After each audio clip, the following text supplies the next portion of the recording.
Welcome to another Bible prophecy video with Pastor Tom Elseroad. Have your Bibles ready as we dig deeper into God's holy word. Well, very good. Well, let's go ahead and get started. We're going to be today, of course, in Revelation chapter 12, and I think it's going to be kind of a fun chapter. This is one of those chapters more like when you think of Revelation, you think of all the symbolism. Well, here we are. Some of it, a lot of it's been practical, and a lot of it's been pretty obvious. But some of the symbols are, in some camps, controversial. So, anyway, let me open up with a word of prayer as we get started here.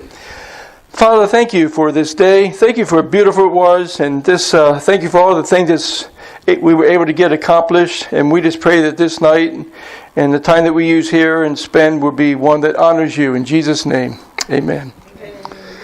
So, one of the key questions that comes to mind when I think of Revelation 12 is when somebody asks one question about one symbol used in chapter 12 here, and I can tell you a lot about their theology really fast by how they answer that question.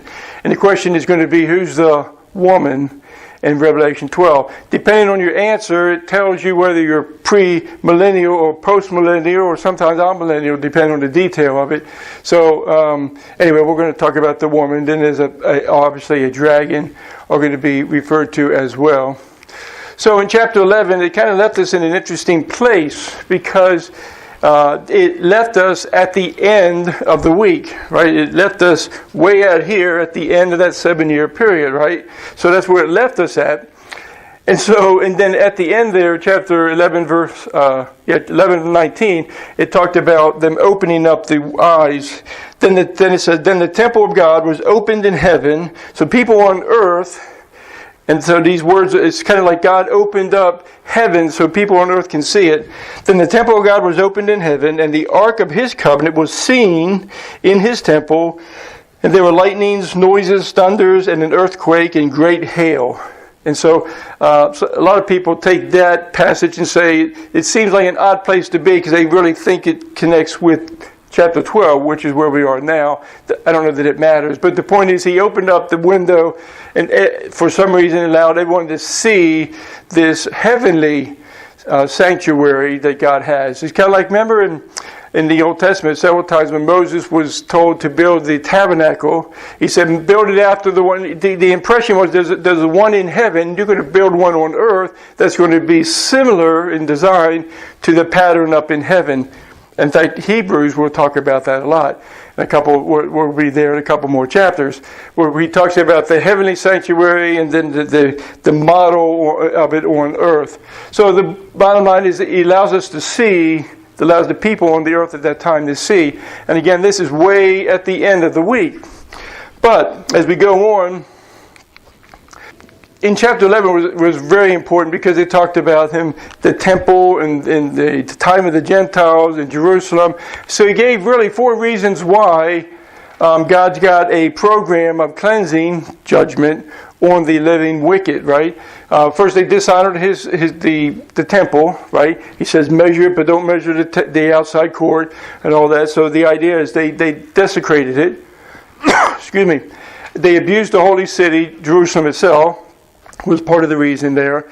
The persecution of the righteous, 11:7. And now where we are now is 12 and 13. He's going to be talking about the kings, the leaders of nations. I do believe that leaders of nations and their influence, they're going to be judged very harshly for how they dealt out their judgments on people. So, but that's going to be these are the reasons why. So all those other things were in chapter 11, but 12 and 13 is where we begin to talk about leaders on earth. And so that's going to become an important issue because the leaders on earth, many of them are very, very bad, to say the least. So if you have your outline, where we are now, of course, is in chapter 11. So we're in that parenthesis passage. Section 12, 13, and 14 are parenthetical or an interlude. They break the continuity where it's going chronological one step, then this happens, and that's chronological. But these chapters are not that. They're not trying to be chronological. They're trying to fill us in on details of things. And so that's what's happening here. So at the end of chapter 11, we were at the end of the week. But now that we're in chapter 12, we're actually going to go back to the middle of the week. Remember a long time ago when we did a study on the middle of the week? Remember the first 3.5, the middle, and then that was a lesson all by itself, just the middle, and then the last half of the week. And we talked about, I think I had like 13 or 14 major events that all occurred in the middle of the week. Well, it's huge. And so what he does, he's going to fill in the gap of the details of other things that happened in the middle of the week as well. So I want us to understand that where we are chronologically in that last 7-year period is now in the middle as we get to chapter 12. And you'll see why that's the case. And it's the interlude. We talked about those interludes, 6 seals, and there was a whole chapter before it finally opened up the 7th. Same idea with the trumpets. Then there's a break, and then there's actually going to be several chapters before it finally opens up all the bowls. And when he opens up the bowls, it's all 7 in progression, right? In succession, one after the other. But the point is, these interludes take place, and these interludes are where we are now. It's giving us information about things that's going to be in the future.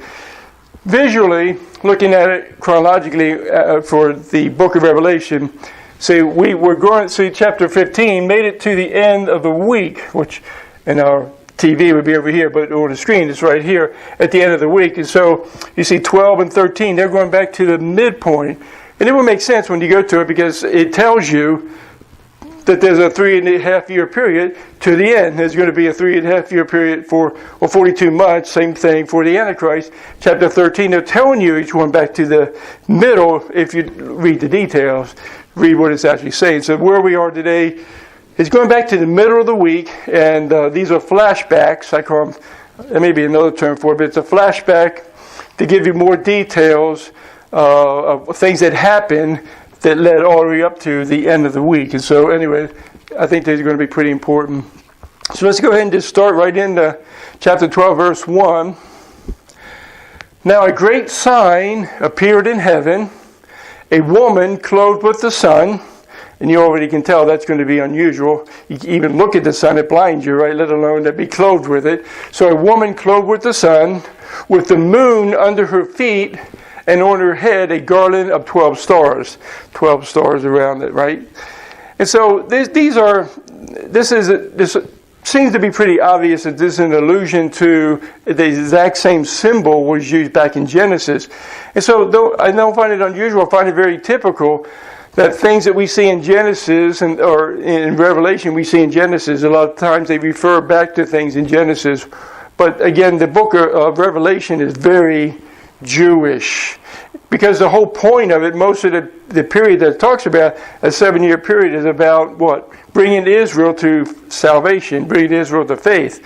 And so it's not unusual that it's all about Israel, and it pretty much is about Israel. But so back then, Genesis chapter 37, remember Joseph? Everyone remembers Joseph had this dream? And he seemed kind of naive in some regard, because he would tell them the dream that he had, and he'd go, wait a minute, no, 12 stars, 12 is 11, actually in that analogy it was 11 of them, because he was number 12. And so the 12 stars bowed down to him, and he even got his mom and dad frustrated, like, are you saying we're all going to bow down to you? I mean, remember they got kind of frustrated over that, and he's kind of like, well, that was the dream. So anyway, this seems to be the analogy, the picture. He's going back to that scene there in Genesis 37, verses 9 and 10. So back then, the obvious meaning of the sun was Jacob. The sun itself was Jacob himself, and his wife was the moon, Rachel. And that's what it meant in Genesis. And then 11 stars were his 12 brothers, all bowing down to him. He was one of the 12, but all the other 11 were bowing down to him. You can see how they got pretty frustrated with that, because they're like, well, who do you think you are to think that we're going to be bowing down to you? And do remember, Joseph ended up being the one that got the double blessing. Remember, Manasseh and Ephraim, a lot of times when we talk about the 12 stars, we're talking about all the other guys, all the other of the brothers, but we're not talking about Manasseh and Ephraim, because that was a special blessing for Joseph. So anyway, so the remnant of Israel is what we're going to end up be talking about here. Because that all was about Israel in Genesis, it's still about Israel also in Revelation. So that's, again, the picture. The sun was Jacob, the moon was Rachel, his mother, and the 12 stars were all 12 of the brothers, including Jacob, right, at the same time. All right. So there are a lot of details to it. I don't want to go into all the details, but just briefly we can talk about this. Who is the woman, right? The answer to that is it's Israel. Is a certain part of Israel, not all of Israel. I'll try to explain that. So Israel, long waited for the birth of the Messiah. That's not an unusual thing. They were always looking for the Messiah. They always wanted to be the blessed one that would actually be the one that would bring forth the Messiah. So there was a long time waiting for that.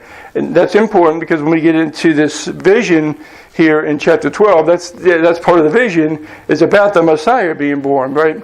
So Israel inherited the seed of the woman promised. So remember back in Genesis 3, and we're going to look at that verse in a little bit here, but 3:15, God, when he was talking to the woman, he's talking to Satan after they had fallen, he's talking about her seed and his seed, and they're going to be in conflict with each other. In other words, Eve's seed and Satan's seed. It was and it always is kind of confusing because it's the guy that has the seed, right? So it seems unusual, but it's a picture, a pictorial thing that's going on there between Eve and it's really Satan. Okay, so the woman gives birth to a man-child, the Messiah. That's pretty obvious. We're going to see that when we get here in Revelation 12:5.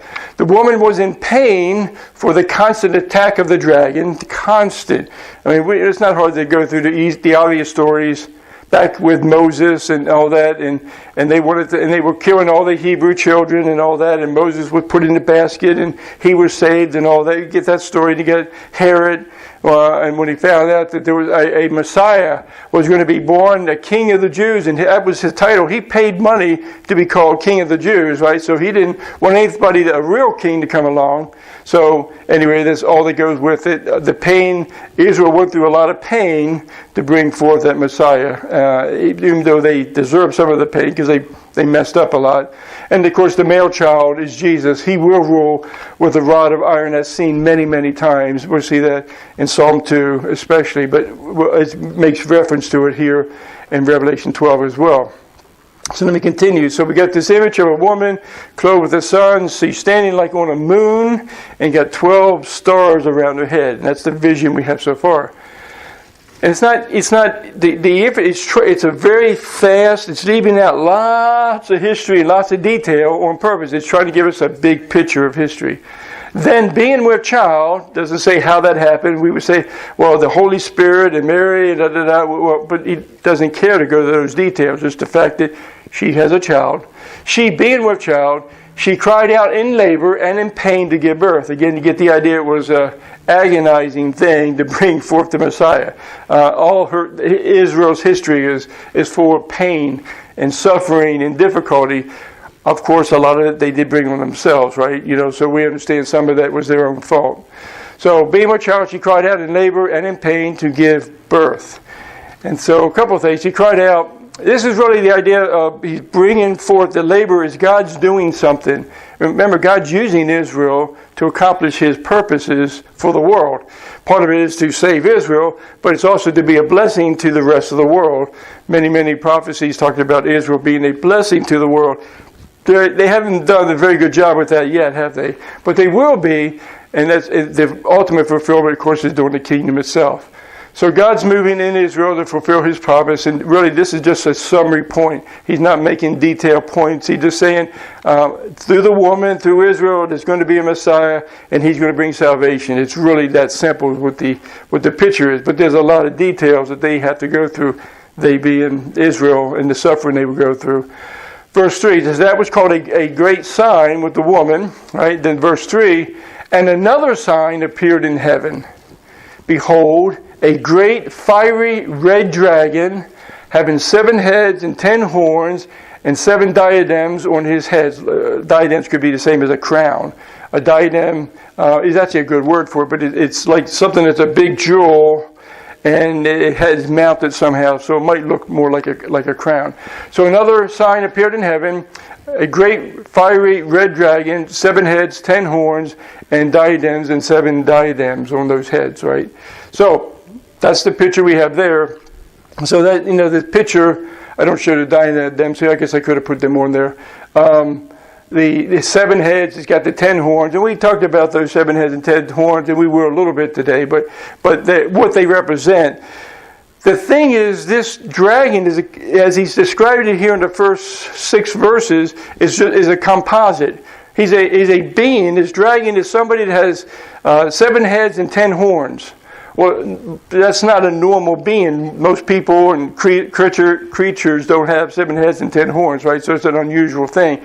So we call it a composite. He's made up of more than just a single individual, because we know the heads and the horns have something to do with nations. We go to Daniel 7 and Daniel 8. We understand they represent other nations, other countries, right? So he's represented and connected to these other nations, in particular 7 of them. And so the big picture here is the woman, she's pregnant, to get ready, and she's in labor and in pain, and now this scene of the Satan, fiery dragon, comes on the picture, and he's some sort of composite of 7 heads and 10 horns, right? So a dragon represents Gentile or hostile kings. It could be Gentile, but hostile kings that seek to prevent the rule of the woman's son. That's the whole point of chapter 12. The woman is going to give birth to a child who's going to be the ruler of the whole earth. And he's coming along, this red fiery dragon, and he's going to try to prevent that from happening. I'm not going to allow this person, Jesus in this case, to be the ruler. He's not going to rule on the earth. So he's trying to prevent it. And so the only thing I point out where it says he's fiery red dragon, the color might indicate the bloodshed related to this period. Because again, this is going back to right here in the middle of the week. And if we go on to the text, you'll see further he's given us more detail about that. And that it's meaning there's still a 3.5-year period going to take place as it relates to him. So when this vision scene here is connecting it to the middle, because he's going to bring great persecution on the earth. In particular, he's bringing it against the woman, but you're going to see he's going to go after her offspring, and you see that when he goes down a little bit later on. So, some of the words we think of, I put the red dragon, I just put the words like devil, which is really a Greek term. Satan is really a Hebrew term, transliterated into English.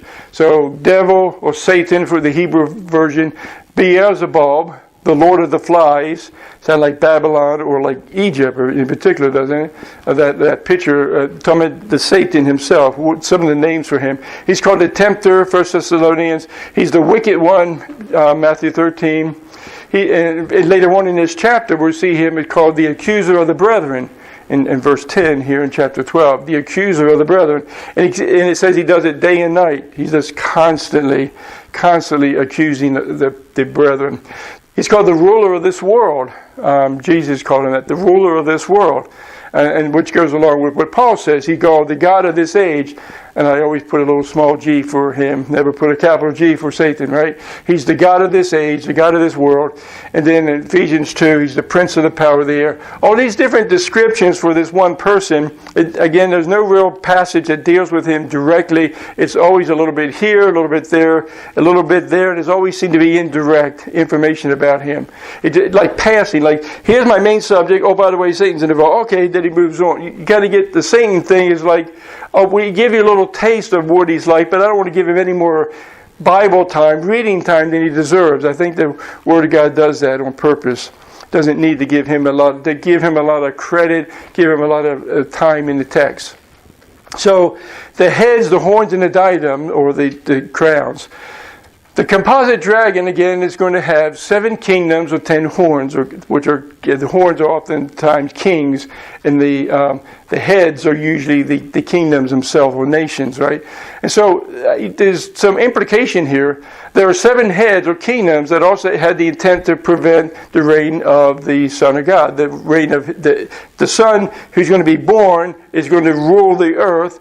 And so Satan's trying to prevent it, but he's not alone. He's got the 7 heads and the 10 horns. So those guys also are going to try to prevent the sun from ruling on the earth. So the dragon's agenda is to prevent the reign of the sun, right? The dragon, including those nations and those kings that were involved, they also will, and we'll get to those details in a little bit, who those other nations were. But the idea is simple.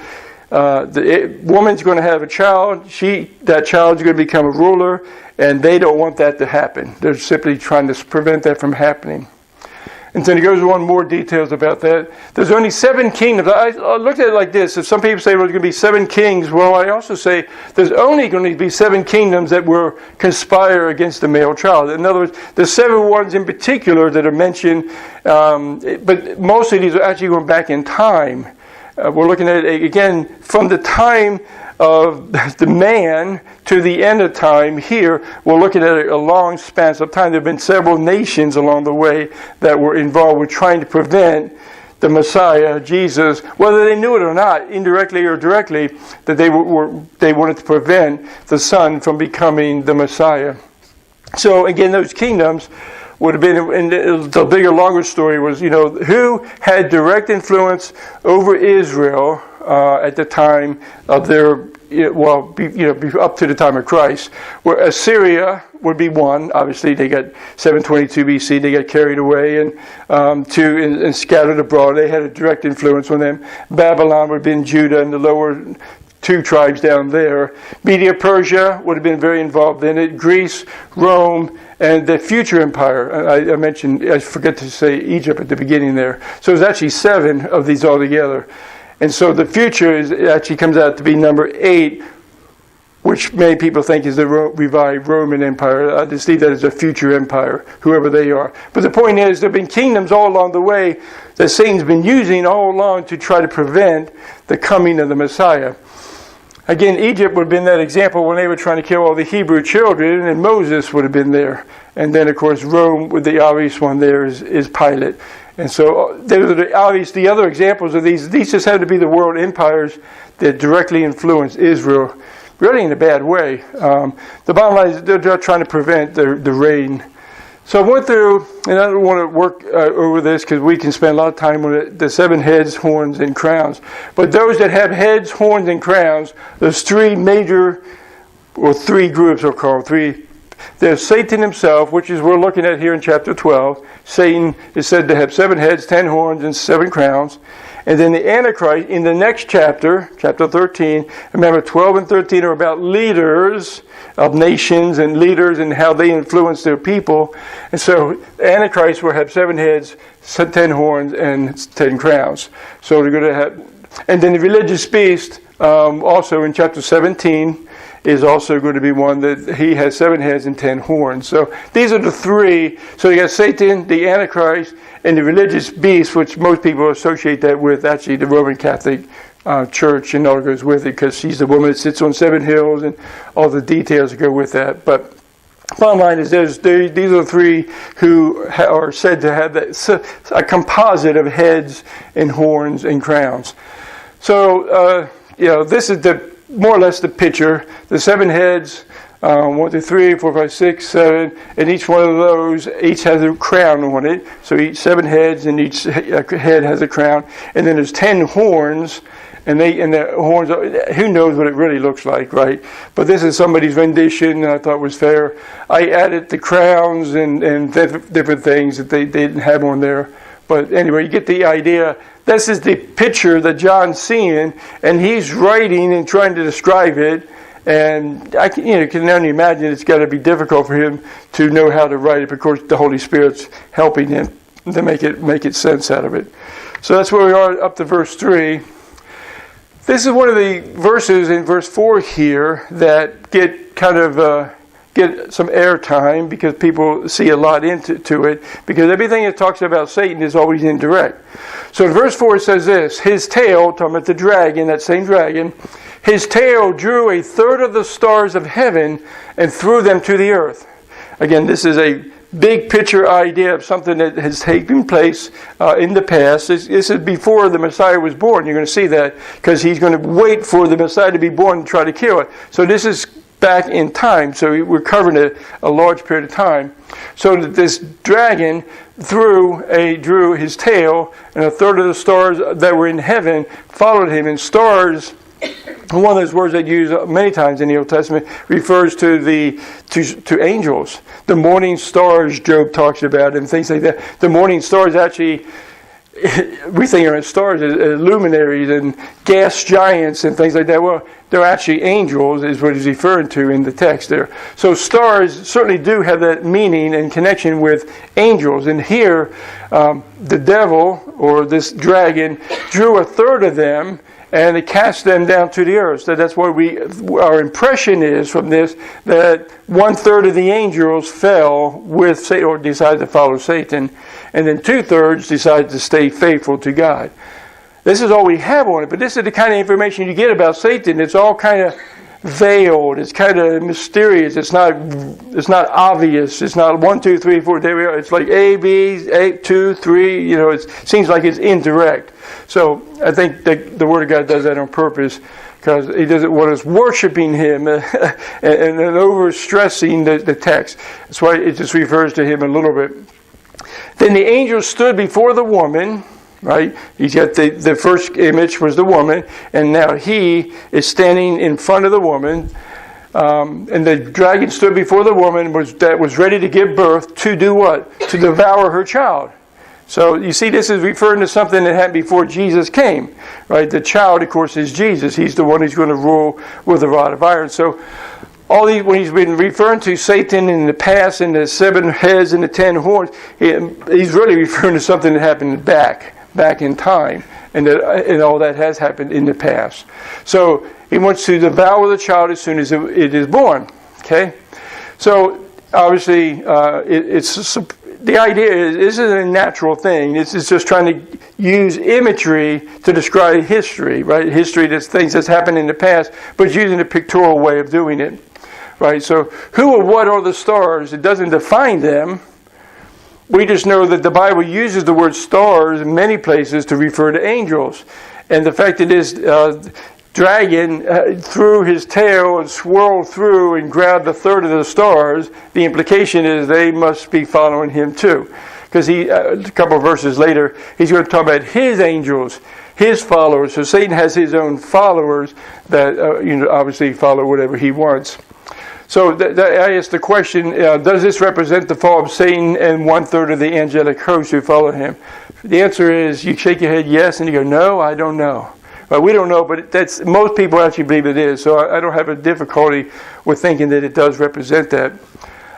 So let's go on to that. So what's he trying to do? He's trying to devour the child, right? The woman's on the earth, along with the dragon, who's waiting to devour the male child as he's born. Right, so he's waiting for it. He's ready to kill it right away. And so she's very pregnant. She's in labor. She's already said it the first verse. She's in pain already. It's very near. He knows it's near, so he's right there to do something. He wants to kill the baby.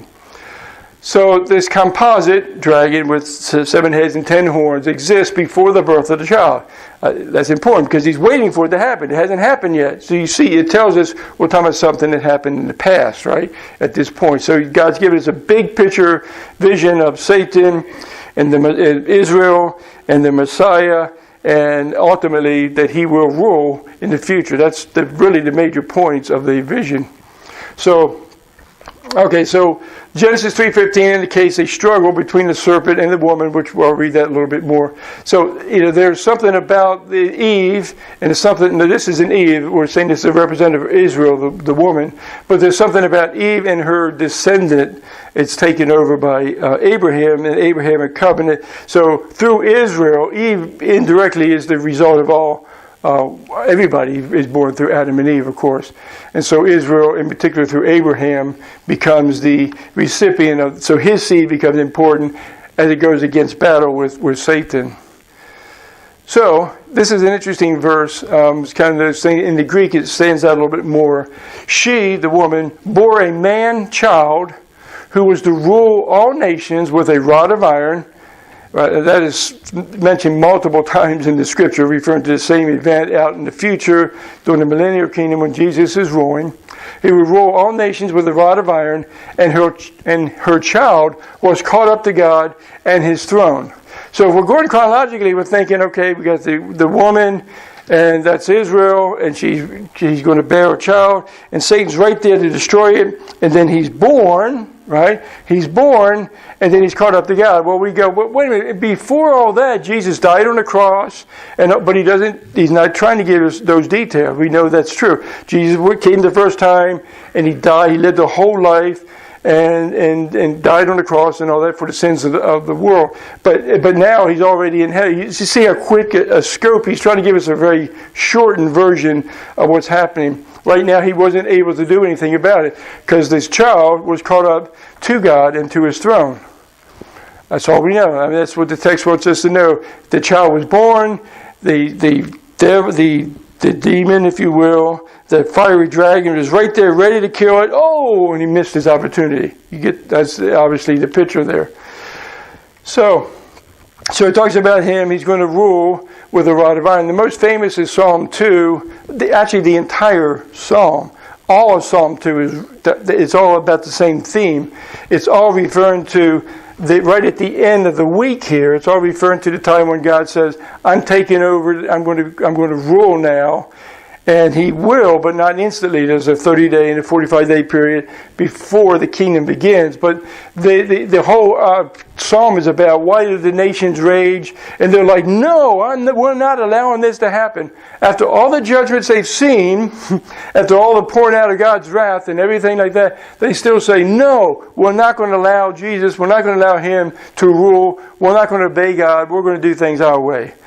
It seems like when you go through all those difficulties, it should humble you to realize your situation. They don't seem to get it. Many do not. Many will just reach the idea of rejected. So I just put a rod of iron up there. That's what the idea is. When Jesus rules, it's swift, it's quick, and it's final, and it's over with. He's not allowing sin to continue on. See, remember in the millennial kingdom, understand, that doesn't mean it's perfect. Right? There will be sin that will go on, but it will be very quickly taken care of. And by Jesus in particular, but the idea, because there's going to be people who are born, and there won't always be people that will believe, right? They were still, even seeing Jesus, many will still reject him. So, the way what's interesting in the text is that the way it reads, it calls him a male son instead of a male child. It's actually like male or boy. You know, you get the idea. It's like, well, why did you do that? It's really emphasizing that it's a male and that who Jesus was.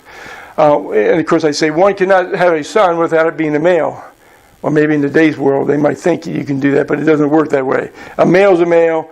A female's a female, and that's how God did it. So I don't know why the redundancy in the text, why he says he's a male son, but he does. Usually they weren't able to say male child. And in the translation, he called it male child. That's probably because it's more natural, but the text really does call him male twice in the text. And that the child, the fact that the child is going to rule the nations really is the reason for the attack of the dragon, why he's attacking in the first place. He's trying to prevent Jesus from ruling. That's what it comes down to it. Okay, since the child was caught up into heaven, it seems implied that the dragon's on earth. See, that he escaped because the child was caught up to be with God into his throne. So the implication is the dragon and the woman are both on the earth, and then the son is caught up to be in heaven.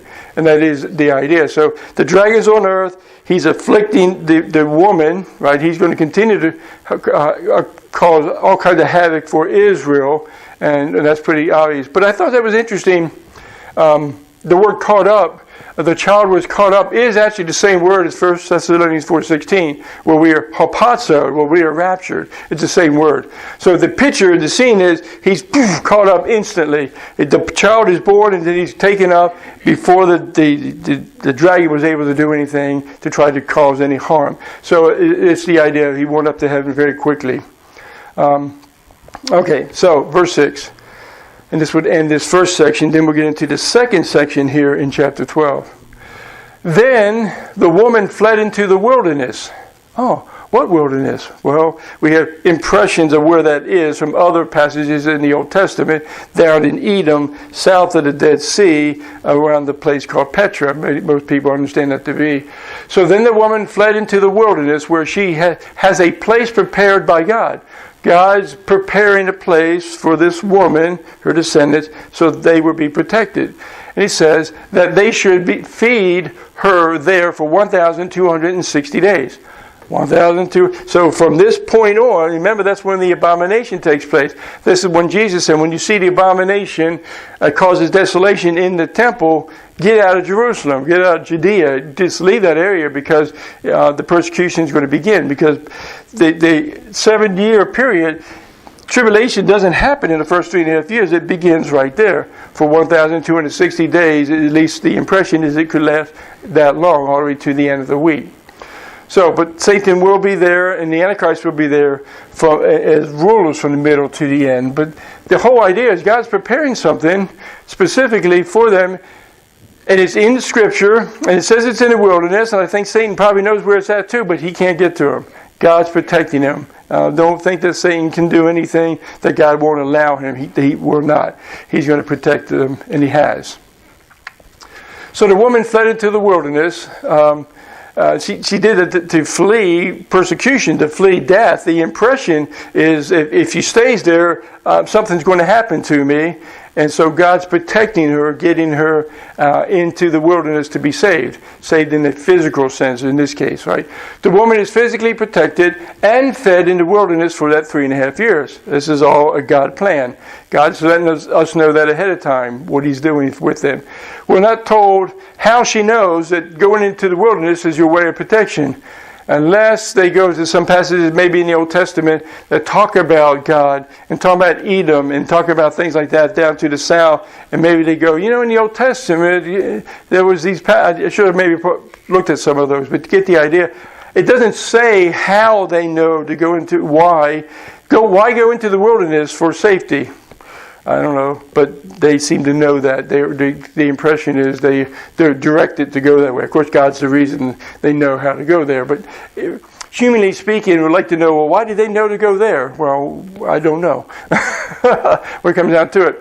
So God protects the woman from the dragon for that 3.5 years, right? From the middle to the end.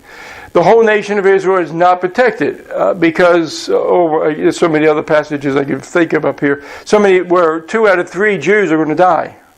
There's going to be a lot of Jews that will die. Now, some of them, who's represented from the woman, are going to be the remnant of those who will trust in Jesus ultimately. They will believe. We don't know when they came to faith, but the point is they're going to trust in Jesus, the ones that the woman represents. But not all Israel is going to believe.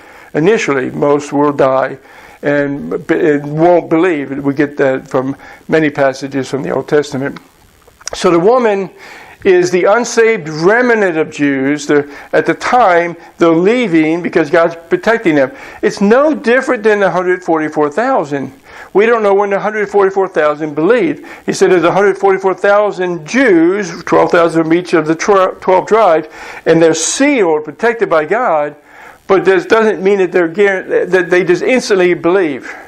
We don't know how long before they believe. Same thing with the woman and the unbelieving Jews who are basically going to believe. God knows who they are, and God's going to supernaturally save them. So you see, both of them, the 144,000 Jews and the woman and those remnant that's going down to the south, to the wilderness, are all going to become part of the Israel, the nation of Israel that believe. But they're not there yet. They're going to believe, but they're not yet. So the 144,000 and the woman represented people will ultimately come to faith. Right? And so now this begins the second section in this chapter. The first one was about the woman and the dragon, and he's just furious because he couldn't do anything. He thought he would stop the birth of the Messiah and stop his ruling. Satan still thinks he can rule this world better than God or Jesus. Verse 7, and war broke out in heaven, and we looked at this a number of months ago. War broke out in heaven.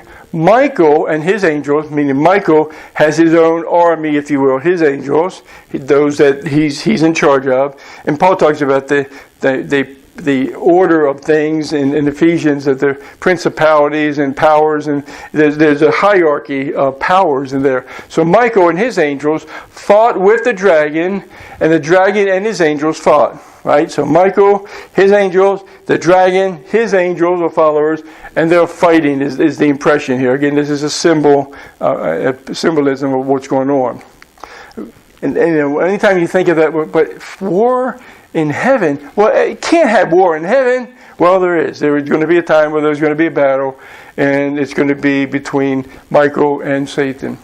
So the war in heaven, there's a spiritual warfare that takes place. There's so many things to talk about. We have no idea how many demons and good angels and all that are around us. It's spiritual, right? We can't see them with our eyes physically, but they're involved with things that we do. And they're very, very involved with it. I guess the example would be Elisha and his servant when he had the armies of Aram were coming at him, and the servant said, "We're in trouble." All he sees is the human army, and then he said, and Elisha prayed, said, "Lord, open up his eyes so he can see." And chariots of angels and surrounded that army that they thought was going to kill them. Now they realize that army's in trouble, not us. The point is, there's a lot going on behind the scenes that we don't see that are spiritual. So these are cleansing wars. This is a war because what's going to happen here is right now, as we speak, Satan is the accuser of the brethren. That's going to come to an end. Historically, right here, that's going to stop at this point. These are cleansing because Satan's going to be cast down to the earth. And I mentioned the story there of Elisha and how he prayed, and they opened up their eyes, and he realized, oh, I could never see them with my normal eyes, but I see that God, and there's a host of angels that are going to protect us and make this all work out. So Michael and his angels fought with the dragon, right? And so Revelation, the first 6 verses, we're focusing on that composite dragon with 7 heads and 10 horns, right? When you get to starting verse 7, it's still talking about the dragon, but now he's not talking about him in the context of 7 heads and 10 horns. He just seems to be Satan, right? A single entity. But it's still the same person. It's still the same being. There's just more complexities to it. So Michael has his angels working for him. We mentioned that. And in fact, when it says, and there was war in heaven, and Michael, the idea, it seems to imply it started. Satan didn't start the battle. Michael initiated it. Because it's God said, now's the time to get Satan out of heaven and cast him down to the earth. This is something that God said, Michael, go get him. And so he did it. So this was something God started, or Michael initiated. It wasn't something that Satan's trying to win a battle in heaven. He has no hope or no chance of doing that, of course. But so Michael and his angels overtake him. He initiates the battle itself. So pictorially, I think we saw this. So this is why it's pretty important. Michael casting down Satan to the earth is in the middle of the week. Right in the middle of the week is that very point that starts the abomination, everything starts. A whole bunch of things begin at that point. The 2 witnesses begin at that point. That's the beginning of tribulation. Jesus says the same thing in Matthew 24. When this thing takes place, that's the beginning of the great tribulation. So it's pretty clear that tribulation is not 7 years long. It's only 3.5 years. We can go through many, many passages. So there's war in heaven. This initiates the great tribulation. Michael casts Satan down to the earth. It's pretty clear. So Michael is kind of important. Another point or two. In 1 Thessalonians 4:16 talks about the harpazo, the rapture itself, right? It's going to be the voice of God and with the voice of an archangel, and it may be Michael, this is Ed, it didn't say the, so I don't know, it's Michael, but and I think Michael may not be the only archangel, right? So the point is, it's going to be a voice of an archangel at the rapture. Anyone that says there's a secret rapture is not reading the text. It's going to be loud. Everyone's going to see it and they're going to know it. So I think Michael's going to be one of those involved at the time of the rapture. And then I say his actions of casting out Satan will initiate the final unparalleled persecution.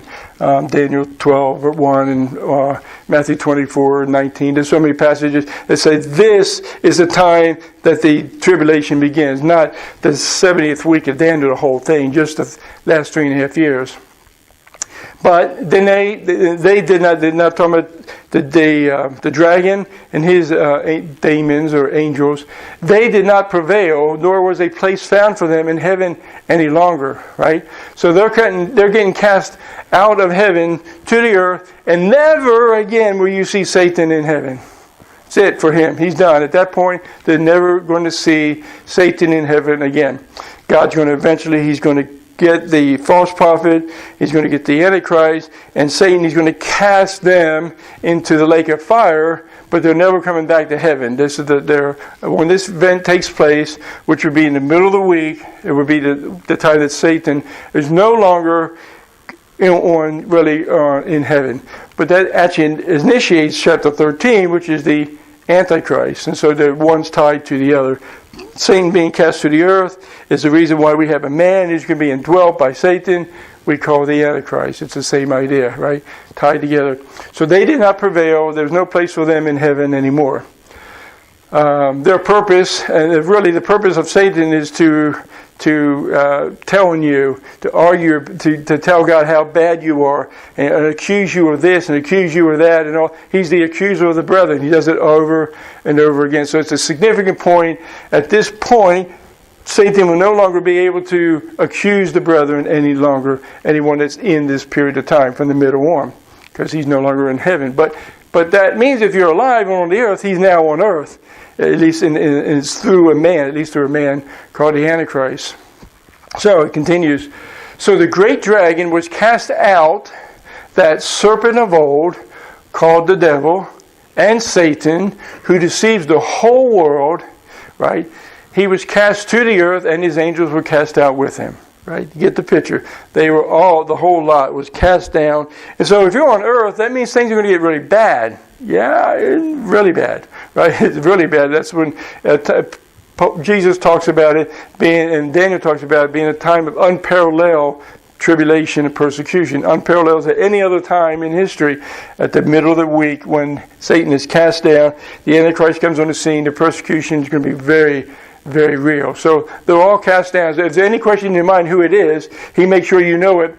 From the Greek devil and from the Hebrew version as well, Satan, it's the same person that we call the devil himself, Satan. He deceives the whole world. It was so many ways. And he's cast to the earth. And when he's cast to the earth, he's angry. He knows he's got a short time. And so he's going to go out with a vengeance. He's not going to give up. He's still got 3.5 years to do something. And so that's all he's going to have. The Antichrist, or Satan's only going to have that a period of time. Or mention that again in the text a little bit later. So Revelation 12 shows that the dragon was from heaven. He's the personification of Satan. The dragon represents Satan. I think that's pretty clear now from verse 9. The relationship between the dragon and Satan is that to speak of the one is to speak of the other. They're the composite dragon of 10 heads and 7 horns, 10 horns and 7 heads, and then the individual dragon himself. They're really the same. You're referring to one, you're referring to the other. The composite one just emphasizes the fact that behind him are some nations that were leading, and they were all things that happened in the past. All those 7 kingdoms, or kingdoms that affected Israel directly in the past, with the intention of stopping or killing the Son, the Messiah, when he's born. Verse 10, then I heard a quiet voice saying in heaven, oh, wait a minute, there goes that word again. You ever hear heaven ever get quiet? It's always loud. I mean, you just read through it, like, it's always loud. But here it is. Then I heard a loud voice saying in heaven, now salvation and strength and the kingdom of our God and the power of his Christ have come, for the accuser of the brethren, that's the same dragon, Satan himself, the accuser of the brethren, who accused them before our God day and night, has been cast down. So at this point in time, in the middle of the week, Satan is no longer in heaven. Satan no longer is accusing us, or anyone who's a believer. Right? He doesn't have that opportunity. So salvation, of course, he's talking about here, it's physical in that heaven has been cleansed. See, they're saying the salvation has been brought to heaven because they're celebrating, heaven is celebrating that Satan is no longer in heaven. That sounds pretty reasonable. Anytime you think you got rid of Satan and he's not going to come around anymore, that's time for celebration. So the celebration and strength, which is the idea of power of God, God's power over the weakness of Satan. Satan has no chance of preventing him being cast out. He had no hope of that. The kingdom, which is the idea of reigning, God is now going to reign in heaven without an accuser up there anymore. Without Satan there kind of bugging in his ear, if you will. I know God can handle all that, but the idea is no longer going to be available. Satan's been exposed. He's been thrown out. He's now thrown to the earth. Okay. In fact, one of the things about this idea of power, talking about Jesus and his power, after his resurrection, what did he say? All power has been given unto me on heaven and on earth, in the context of going out and proclaiming the gospel. So this is the realization of it. The more of a realization of it happens in the middle of the week. We still live with the anticipation that Christ is going to come. He's going to set up his kingdom, but it's going to be much further realized, of course, in the future. So he's cast down. God has always reigned in heaven. Okay, it's not like when Satan was up there, God wasn't in complete control. He was always in control. Satan is just the fact that this is God's timing. Everything's working out according to God's will, the way he wants it to happen, and he wants Satan to be cast out in the middle of the week, and that's how it's all going to take place. So again, the accuser's cast out. He's of heaven. He's no longer there. So again, this is a cleansing of heaven. Right? Satan is no longer there. Now he's on the earth, and now a lot of things are going to go on the earth, and God's going to cleanse the earth. So God, in order to set up the kingdom for Jesus on the earth, he first cleanses heaven by getting rid of Satan, putting him on earth, have given him a short period of time, and then he and all the wicked on the earth will go through judgment. So it's a pretty serious thing. So God physically will reign on the earth. So the first step was get rid of Satan in heaven, and then he'll do that on the earth ultimately. Verse 11. And they overcame him by the blood of the Lamb. Talking about those on the earth, right? Those that actually believe, right? So the salvation and all that, we're talking about, this is a voice in heaven, and they're all excited what's going on. And what's going to happen with those on the earth, they overcame. Actually, we are still referring to those in heaven, I should say. They overcame him by the blood of the Lamb. Because the voice that's loud in heaven, it doesn't say who it is.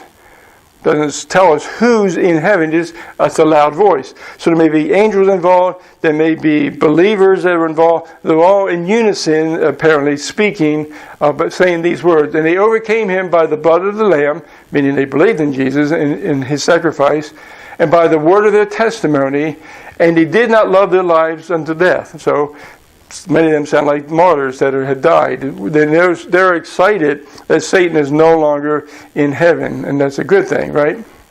So of course, the blood is the idea that Jesus died on the cross. It's pretty obvious there. They conquered Satan by believing that Jesus is Lord, instead of Satan saying he's Lord, and Satan wants us to believe that he's Lord and he's going to rule on the earth. The whole point of the woman and the dragon is ultimately Jesus is going to claim to be Lord, and he will be Lord over the entire earth. And we claim that now in anticipation that we will see him on the earth. Jesus will rule on the earth when we proclaim him to be Lord now. Therefore rejoice, O heavens. Again, they're rejoicing, right? This is a great thing. And you who dwell in them, woe, though, you could say, but woe to the inhabitants of the earth. This bad guy in heaven has been cast out of heaven. Great for heaven, rejoice, but oh no, he's been cast down to the earth. Woe to the inhabitants of the earth and the sea. He, for some reason, distinguishes earth and the sea. For the devil has come down to you, having great wrath, because he knows that he has a short time. And that short time, it begins right in the middle of the week, and basically it runs to the end of the week, and that's it. That's all he has to rule on this, or really cause havoc on this earth, is what he's really doing, right? All right, so they're celebrating the fact that Satan has been removed, right? So the woe, again, is that every time you see the word woe, it doesn't mean something good. It means something very bad is about to happen. Remember the woe trumpets, and they're a lot more severe. Woe, woe, woe. The last three of the trumpets were called woe trumpets, and the judgment. He's saying bad things are going to come to the earth because Satan's coming down with his wrath. His wrath did not begin at the beginning of the week. The tribulation did not begin in the middle of the week, and he has a short time, and it's only three and a half years that he will have to rule. The Satan will. Okay, a short time. The wrath of the followers of Christ will experience during the second half of Daniel's 70th week is Satan's wrath against the elect. And that's, again, it's the second half is when the actual tribulation. There's so many texts that make it obvious that tribulation begins in the middle. It's not the whole 7 year, can't be called tribulation. If you do that, you're naive and ignoring so many passages that make it clear that it begins with an event, and the event is the abomination in the middle. Now, when the dragon saw that he had been cast to the earth, obviously he recognized it, but when he come to realize what happened to him, he persecuted the woman who gave birth to the male child, or the male son, as a text, the male son. So he's going to persecute the woman. Wait a minute, you had that baby, I was ready to kill it, and God got involved and brought him to heaven, and I couldn't do anything about it. Right? So that's the picture. So I'm going to go after that woman big time, right? So Satan intends to persecute her. He doesn't really get to. He's pursuing her with the intent of persecuting her, but God's going to protect her, is what's going to happen here. That's what happened in verse 14. But the woman was given 2 wings of a great eagle. Well, that's interesting. It's a woman, and now she's been given these wings like an eagle's wings. And so it gives you the idea that she might fly into the wilderness. Remember, she was leaving to go to the wilderness for protection, to get away from Satan. Because when Satan comes, he actually starts in the middle of the week, and he starts in Jerusalem. So this would be Israel. This would be the woman. You can see how it all is related to Israel. So she's going to be given 2 wings of a great eagle that she might fly into the wilderness to her place. Again, her place is God's place. God prepared a place for her. She's going to go to that place that God has prepared for her, where she's nourished for a time, times, and half a time. How long is that?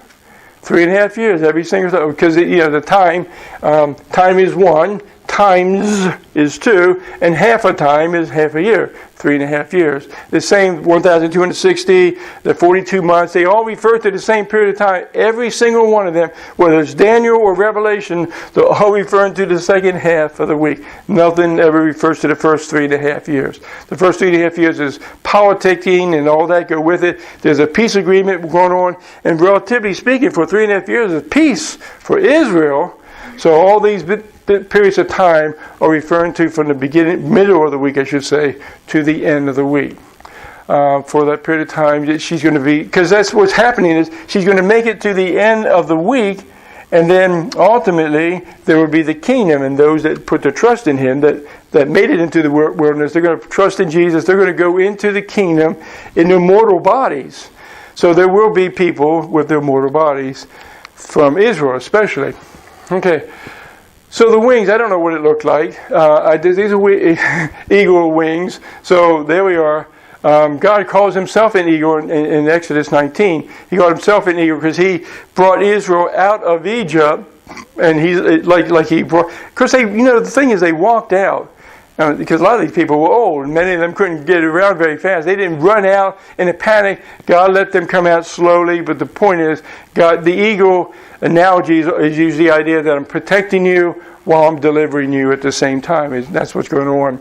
Deuteronomy, Moses used the same idea of the eagle. God's protecting, God's delivering us, and all that goes with it. And so eagle and deliverance eagle wings are tied together. So again, time times half a time. This is the same amount of time, 1,260 days. We saw that in verse 6. Same thing, Daniel talks about it, the time times half a time. Daniel, they're referring to that. Whenever the book of Revelation talks about time, times, and half a time, they're actually referring back to Daniel, who uses it. Daniel 9:25 would be one example. He shall speak pompous words. Again, we're talking about this very in the middle of the week, the Antichrist. He shall speak pompous words against the Most High, and shall persecute the saints of the Most High, the woman, right, the same picture, and shall intend to change times and law. Then the saints shall be given into his hand for a time, times, and half a time. So, in other words, the Israel are going to be going through a very difficult time. Again, many of them are going to die as a result of it. So that's where that time, times, and half a time comes from. It comes from Daniel. Many times Revelation refers to that period of time. Okay, so the serpent spewed water out of his mouth like a flood after the woman, that he might cause her to be carried away by the flood. Is it really water? I don't know. But obviously he's trying to stop her. He's trying to prevent her from getting to the place that God has prepared for her. He's trying to kill her because he's furious that he wasn't able to kill the male child when it was born. He's just curious and very furious at her. Right? So the water is something that would allow that. The analogy, sometimes going back to Egypt, is interesting. In the past, God delivered the woman, Israel, by destroying the Egyptians by a flood. In what? When he tried to cross the Red Sea, they got flooded. Sometimes these pictures are, you can see the analogies are very similar. The great deliverance of Israel from Egypt is the great deliverance of Israel in the future, and Satan was right there. Satan or Egypt was right there, and the whole idea is they were killed by a flood. The very thing that he tries to bring, Satan tried to bring this water in there, the kill it doesn't stop Israel. God's there to protect them. They said the earth swallowed up the water, and everybody in it. But the earth helped the woman. He's spewing out water. And part of the vision I always get here is because if you're going down into Petra, there's a lot of channels you go through to get to it. It's not an easy place to get to. It was very hard to fight it in battle. You couldn't just walk up to it. You had to go through canyons and all this to get to it. And so I can imagine it's like she was down near the canyons, and he's throwing water in there, trying to drown her in a confined area, trying to trap her. But the earth helped the woman, and the earth opened its mouth and swallowed up the flood, which the dragon had spewed out of his mouth. Right? He spewed it out. He's trying to stop her. That's obviously the point. Here's the last verse. And the dragon was enraged with the woman. Right? I mean, even more so. He just can't believe that he can't stop her. Of course, God's the reason she's not. And it's not because of her, it's because of God.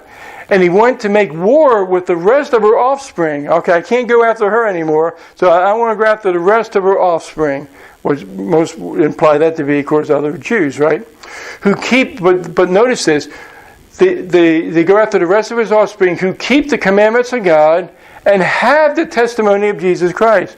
Oh, wait a minute now. These are not just normal Jews or unbelievers. He's actually saying those who are believers in Jesus Christ, right? They keep the commandments of God, and they have the testimony of Jesus Christ. When you have the testimony of Jesus Christ, you've been born again. You put your trust and confidence in Him.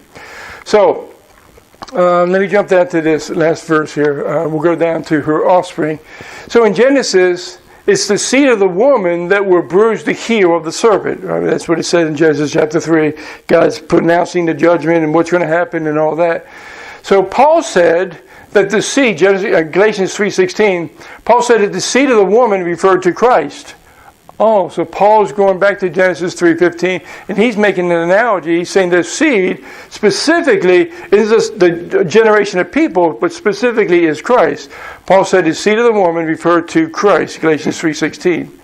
The seed of the woman are those who kept the commandments of God, what we just read, and the testimony of Jesus Christ. So Paul said his seed is Christ, and in this text in Revelation, he's actually talking about those who truly are born again. He calls them the offspring of the woman. So he seems to be referring to believers in Jesus Christ or the offspring of the woman that the dragon is going to persecute or pursue.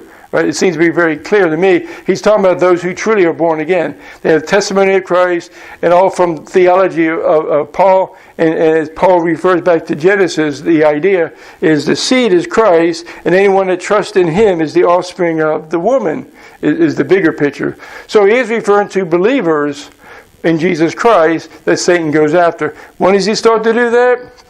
in the middle of the week when he only has 3.5 years to do that. It's not 7-year tribulation. That impression is just not, there's nowhere taught. So anyway, so you got the woman, and so the last picture, and then you got the dragon.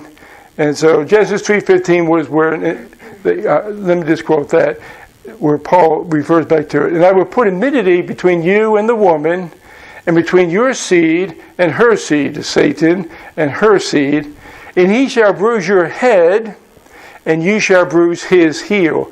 So the idea is he's going to bring a Messiah, and Jesus ultimately will be the one that will crush Satan.